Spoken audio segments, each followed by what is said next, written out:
जिला बेसिक शिक्षा अधिकारी मिस्टर संदीप कुमार के यहाँ। जैसे कि आप जानते हैं कि एजुकेशन आज बहुत ही आधारभूत ज़रूरतों में आता है। तो इसी बारे में आज हम चर्चा करेंगे जिला बेसिक शिक्षा अधिकारी संदीप कुमार जी के साथ। नमस्कार। नमस्कार मैम। हम आपका स्वागत करते हैं शाह अलर्ट पर। हम आपसे जानना चाहेंगे कि मौजूदा टाइम में सरकार ने कौन-कौन सी स्कीम चालू की हुई हैं जिससे हमारी आम जनता जो है फ़ायदा उठा सके? मैम मैं अपनी सरकारी स्कीम के बारे में बताना चाहूँगा कि शासन स्तर से बहुत अच्छी स्कीमें हमारी गवर्नमेंट परिषदीय स्कूलों में चली हुई है। हमारे यहाँ ज़िले मुज़फ्फरनगर में 951 परिषदीय स्कूल हैं, जो 1 से 5, 6 से 8 और कंपोजिट स्कूल्स के माध्यम से चल रहे हैं।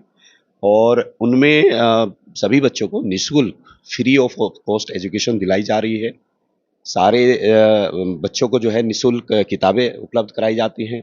सभी बच्चों को 1200 रुपए उनके डीबीटी के माध्यम से उनके खाते में पहुँचाया जाता है, ताकि वो उससे अपने यूनिफ़ॉर्म, जूता, मोजा, बैग खरीद सके। साथ ही सभी स्कूल्स जो हैं हमारे 19 पैरामीटर पे सैचुरेट किए जा रहे हैं, जिसमें छोटे-छोटे पैरामीटर जैसे हर स्कूल में एक बाउंड्री वॉल भी बनी हुई है।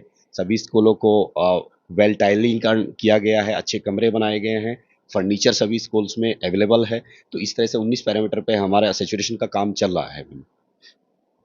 जैसे कि आप जानते हैं कि हमारे यहाँ विमेन एजुकेशन का जो परसेंटेज है वो काफ़ी डाउन है और हम चाहते हैं कि हमारे यहाँ की जो लड़कियां हैं वो पढ़ें और आगे बढ़ें जैसे कि अदर इस कंट्रीज में होता है। तो आप विमेन एजुकेशन के बारे में क्या कर रहे हैं, उस पर किस तरीके से कदम उठा रहे हैं? जो मैं बताना चाहूँगा, वुमेन एजुकेशन जो है हमारी शासन की योजना का एक महत्वपूर्ण पार्ट है।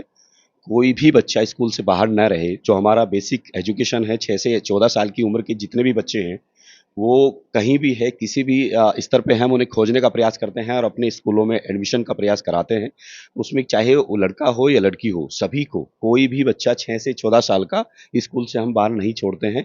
हम आउट ऑफ स्कूल एक प्रोग्राम है, जिसके तहत प्रत्येक बच्चे जो ऐसे छूट जाते हैं, कहीं भट्टों पे काम कर रहे हैं, कहीं एक गन्ने की चरखियों में काम कर रहे हैं, या एक्स्ट्रा कहीं बच्चे मौजूद हैं, उनका भी हम स्कूल में एडमिशन कराने का काम करते हैं, ताकि हमारा 100% बच्चे जो हैं 6 से 14 ईयर के स्कूलों में नामांकन। राइट टू एजुकेशन तो हमारे फंडामेंटल राइट्स में आता है, ये हमारे मूल अधिकार में है। हमारा संविधान भी हमें बोलता है कि हमारे पास 6 से 14 साल के लिए बिल्कुल एजुकेशन फ्री है और ये हमारी बेसिक नीड है। आज के टाइम में हम शिक्षा के बिना कुछ भी नहीं कर सकते। हर फील्ड में बढ़ने के लिए हमें शिक्षा की ज़रूरत है। लेकिन हम पाते हैं, जैसे हम अदर कंट्री को देखते हैं, जैसे चाइना है, जैसे अमेरिका है, तो वहाँ पे जो है स्किल एजुकेशन की तरफ ज़्यादा ध्यान दिया जाता है। वहाँ पे क्या करते हैं कि बच्चों को सिखाते हैं, करके तब सिखाते हैं। लेकिन हमारे यहाँ क्या है, आज़ादी के 75 साल के बाद भी हमारी किताबें सिर्फ रटाई जा रही हैं हमारे बच्चों को। उसके बारे में आप नहीं मैम, मैं कहना चाहूँगा, रटाई नहीं जा रही हैं, सीधा बहुत सारी स्किल्स की चीज़ें जो हैं हमारी किताबों में हैं। मैं आपको बताना चाहूँगा, मेरे परिषद के जो स्कूल्स हैं, उनमें किताबें भी हैं, उनमें कार्य पुस्तिकाएँ भी हैं, उनमें करके सीखने की बहुत सारी बुक्स जो हैं बच्चों के लिए अवेलेबल हैं, जो काफ़ी स्किल्स जो हैं बच्चे उनमें सीखते हैं।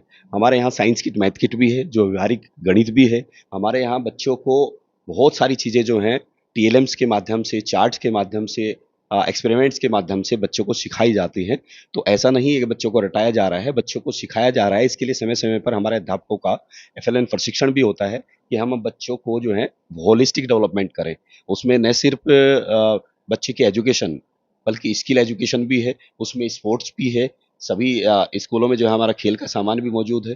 तो बहुत सारे डायमेंशन पे काम हो रहा है। अब कहीं भी हमारे बच्चे कहीं भी पीछे नहीं हैं। अच्छा, जैसे कि हमारी अभी न्यू एजुकेशन पॉलिसी 2020 लागू हुई है। उसमें भी काफ़ी सारे बदलाव किए गए हैं, काफ़ी सारे अपडेशन किए गए हैं। हम गवर्नमेंट स्तर पे तो देखते हैं, लेकिन हम जैसे पाते हैं कि प्राइवेट स्कूलों में जो है, फीस को लेके एक तरीके की चोर-बाज़ारी चल रही है। बहुत हाई फीस चार्ज की जाती है, जो कि आम पब्लिक में हम अभी भी उसी उसमें ज़िंदा हैं, जहाँ पे हम मानते हैं कि बच्चे पढ़ेंगे, तो माँ-बाप का नाम होगा। हम इस चीज़ को, हमारे जो पेरेंट्स हैं, वो अपनी 50% ऑलमोस्ट अपनी अर्निंग का जो वो कमाते हैं, वो अपने बच्चों के फ्यूचर पे शिफ्ट करते हैं। और प्राइवेट स्कूलों में बहुत भर-भर के फीस उतारी जा रही है। प्राइवेट स्कूल एक तरीके से ऐसा फ़ील होता है, यूनिफ़ॉर्म वहीं मिलती है, बुक वहीं मिलती है। शिक्षा देने वाला संस्थान एक तरीके से कमर्शियलाइज़ हो गया है, व्यापारिक संस्थान बनता जा रहा है। उसके बारे में आपके क्या एक्शन है? देखिए मैम, मैं प्राइवेट्स की जहाँ तक बात है, उनके लिए भी रूल रेगुलेशंस है, उनके लिए भी फीस स्ट्रक्चर है, उनके लिए भी फीस का नॉमिनेशन कितना हर प्रत्येक ईयर वो बढ़ा सकते हैं, वो नॉर्म्स बने हुए हैं और वो सब चीज़ें गवर्नमेंट की तरफ से रूल्स बने हुए हैं, उसी के अकॉर्डिंग जो है चीज़ें की जाती हैं। तो ऐसा नहीं है कि वो किसी भी स्तर से कहीं से भी कितना भी फीस वसूल सकते हैं, ऐसा नहीं है। उसका भी एक नियम होता है जिसके तहत वो फीस को बढ़ा सकते हैं। उसमें एक फीस की कमेटी भी होती है जिला स्तर पे जो उसको वॉच करती है। अच्छा, मैंने ग्राउंड जीरो लेवल पे रिपोर्टिंग करते हुए एक चीज बहुत अजीब सी पाई है कि मैंने जितना देखा है, एजुकेशन में क्या होता है कि मिनिमम क्वालिफिकेशन बीएड होती है। बीएड हो, बीटीसी हो, तब एक टीचर अच्छा पढ़ा पाएगा जब उसके पास एक अच्छा स्टैंडर्ड होगा। लेकिन मैं क्या देखती हूँ, जैसे मैंने ग्राउंड जीरो पे रिपोर्टिंग की है, छोटे छोटे स्कूल चल रहे हैं और उनमें मात्र इंटर पास लड़कियां ग्रेजुएट पढ़ा रही हैं। और मुझे जितना पता है, बच्चे की जो नींव है ना, वो मजबूत होगी तभी तो हम एक अच्छी इमारत बना पाएंगे। तो आपको नहीं लगता कि हमें उस पे नियम और कड़े करने चाहिए, उन पे और छापे मारने चाहिए, सख्ती करनी चाहिए? बिल्कुल मैम, देखिए जो आरटी एक्ट है हमारा, वो टीचर्स की नॉर्म्स जो है उसमें क्वालिफिकेशन क्या है वो सब लिखे हुए हैं। जैसे हमारे लिए अब टेट सभी टीचर्स के लिए करना अनिवार्य हो गया है, बीएड के बाद टेट करना, सीटेट या यूपी टेट करना, और हमारे सभी परिषद की जो स्कूल्स हैं उनमें बीएड करे हुए टीचर्स हैं प्लस टेट करे हुए टीचर्स हैं। तो नॉर्म्स बने हुए हैं, उसी के हिसाब से पढ़ाने के लिए शिक्षक की योग्यता निर्धारित की गई है। अगर कहीं ऐसा मिलता है तो मैं ज़रूर उस पे स्ट्रिक्टली बैन करूँगा। मैं गवर्नमेंट स्कूल की बात नहीं कर रही हूँ, गवर्नमेंट में तो आते ही गवर्नमेंट वैकेंसी के थ्रू। मैं बात कर रही हूँ प्राइवेट स्कूलों की, जो कि छोटे छोटे स्तर पे चल रहे हैं। वहाँ पे इंटर पास होती हैं लड़कियां, ग्रेजुएट होती हैं, उन्हें खुद नहीं पता होता कि एग्जैक्टली बच्चों को पढ़ाना क्या है। क्योंकि हम बच्चों को अच्छे से पढ़ाएंगे, उन्हें मजबूत करेंगे, तभी तो हम एक अच्छे देश का निर्माण कर पाएंगे। क्वालिफाइड टीचर्स होने चाहिए, जो नॉर्म्स हैं उसी के हिसाब से होने चाहिए। मेरी नॉलेज में ऐसा कोई स्कूल अभी तक नहीं आया है, अगर आता है तो मैं उस पे ज़रूर एक्शन लूँगा। जैसे अभी आपने जिक्र किया, आरटी एक्ट सन 2009 में पारित हुआ था, और उसके अकॉर्डिंग क्या है कि टीचर का एक बहुत ही स्टैंडर्ड उसमें रखा गया था। तो अगर मैं अपने चैनल के माध्यम से बताना चाहूँ आम स्कूलों को कि वो स्टैंडर्ड क्या है, तो आप मुझे एक शॉर्ट में बता पाएंगे कि वो स्टैंडर्ड क्या हो सकते हैं? Question repeat ma'am. RT act में जो टीचर्स क्वालिफिकेशन के स्टैंडर्ड हैं, कि एक टीचर बनने के लिए आपको कम से कम ये चीजें होनी जरूरी हैं, और आम स्कूल उसको फॉलो नहीं कर रहे हैं। हो सकता है उनकी जानकारी में ना हो सकता है हमारे पेरेंट्स को ना पता हो। तो हम अपने चैनल के माध्यम से उन पेरेंट्स को अवेयर करना चाहते हैं, ताकि वो खुद पूछ सकें कि क्या उस टीचर की वो क्वालिफिकेशन है, जो गवर्नमेंट ने रूल बनाए हैं, क्या वो उस पर पूरा खरा उतरता है। मैं इसके बारे में बताना चाहूँगा मैम। जितने जो इंग्लिश मीडियम है या अन्य हैं उनकी मान्यता जो है यहीं से होती है, और मान्यता की नॉर्म्स में यही होता है कि शिक्षक की क्वालिफिकेशन जो है आरटी एक्ट 2009 के अंडर में ही होनी चाहिए। उसमें ये है कि टीचर्स बीएड होने चाहिए, टेट पास होने चाहिए और उनको अनुभव एक होना चाहिए।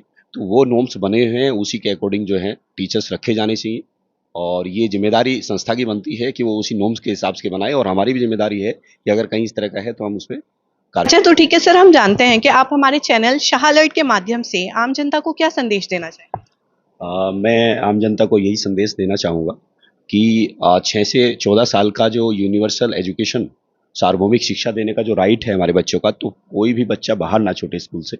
हर बच्चा स्कूल में एडमिशन ज़रूर ले। हमारी परिषद स्कूल्स में फ्री ऑफ कॉस्ट सारी एजुकेशन है, तो हर बच्चे का एडमिशन कराएँ और हम उनको बेहतर से बेहतर मौलिक सार्वभौमिक शिक्षा देंगे। सभी सुविधाएँ वहाँ पे अवेलेबल है, वो कराएँगे। Thank you. जैसे कि आपने देखा, हमने आज चर्चा की जिला बेसिक शिक्षा अधिकारी मिस्टर संदीप कुमार के साथ, और उन्होंने बताया कि हाँ, हमारे गवर्नमेंट स्कूल में काफ़ी अच्छी क्वालिटी एजुकेशन प्रोवाइड कराई जा रही है। इसी तरीके की चर्चाएं हम फ्यूचर में करते रहेंगे, अपने आम जन को जागरूक करते रहेंगे, शिक्षा के अधिकार पर आवाजें उठाते रहेंगे। भी फिलहाल आप देखते रहिए शाह अलर्ट। मैं सैयद अमरीन काजमी, कैमरामैन समीर मलिक के साथ।